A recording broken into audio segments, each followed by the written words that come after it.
সামনে কিভাবে কথা বলে। আল্লাহ নবীর মুখের উপরে কোনো কথা না বলে মাথাটা ঘেট করে বাড়িতে চলে গেলেন। ঘরেতে গিয়ে 220 দিরহাম নিয়ে আল্লাহ নবী নূরের কদমে হাজির হলেন। আল্লাহ নবীর কাছে টাকাটা দিয়ে দিলেন। নবী আমার 220 দিরহাম নিয়ে ইহুদির হাতে দিতে গেলেন। ইহুদি টাকাটা নিলেন না। ইহুদি টাকাটা না নিয়ে আমার নবীর নূরের কদম মোবারক কদম খানা জড়িয়ে ধরলেন।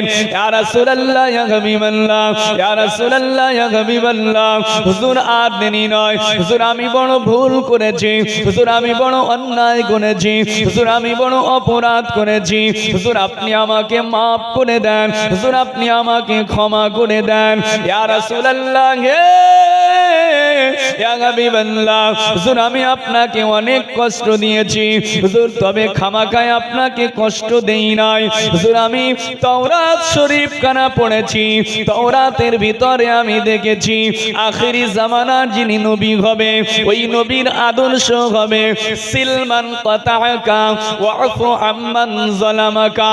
আখিরি জামানার যিনি পয়গম্বর হবে ওই নবীর আদর্শ, ওই নবী বলবেন আত্মীয়তার বন্ধন ছিন্ন করো না, আত্মীয়তার বন্ধনকে নষ্ট করো না, আত্মীয়তার বন্ধন প্রতিষ্ঠা করো।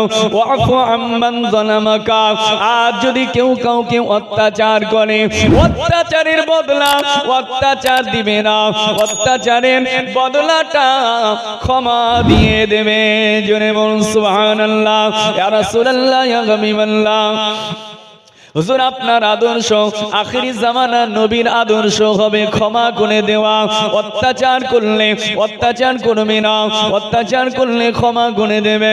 ইয়া রাসূলুল্লাহ ইয়া হাবিবাল্লাহ, হুজুর আজকে আমি আপনাকে চিনতে পেরেছি, আপনাকে আমি বুঝতে পেরেছি আপনি যে সেই আখিরি জামানার নবী।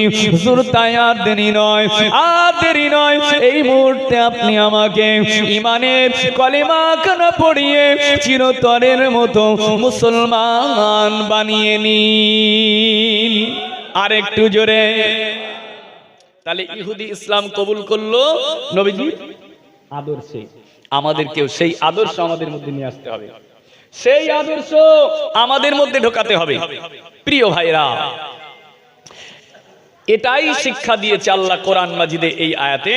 আগে আদর্শ তৈরি করতে হবে, আগে প্রকৃত মানুষ হতে হবে, আগে ভালো মানুষ হতে হবে। এই মানুষ হচ্ছে আল্লাহর সৃষ্টির সবচেয়ে সেরা না? আল্লাহ অনেক সৃষ্টি